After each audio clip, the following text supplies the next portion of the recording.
Reiz kāds puika, kurš gribēja kļūt par lidotāju, piepūta tik lielu košļeni, ka aizlidoja uz mēnesi.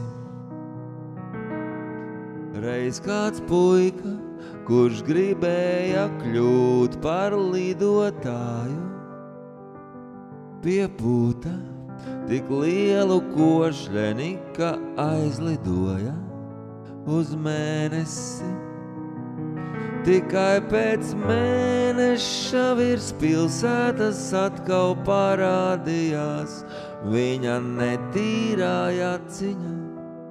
Viņš nolaidās zemē un teica, cik labi, ka līdzi bija vēl viena paciņa.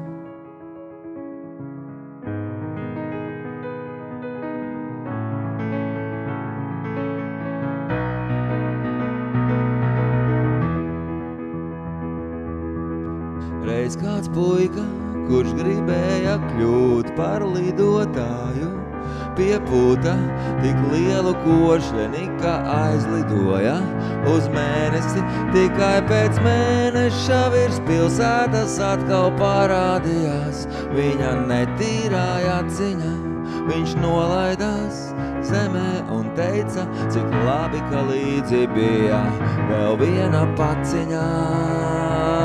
Tikai pēc mēneša virs pilsētas atkal parādījās viņa netīrāja ciņa. Viņš nolaidās zemē un teica, cik labi, ka līdzi bija vēl viena paciņa.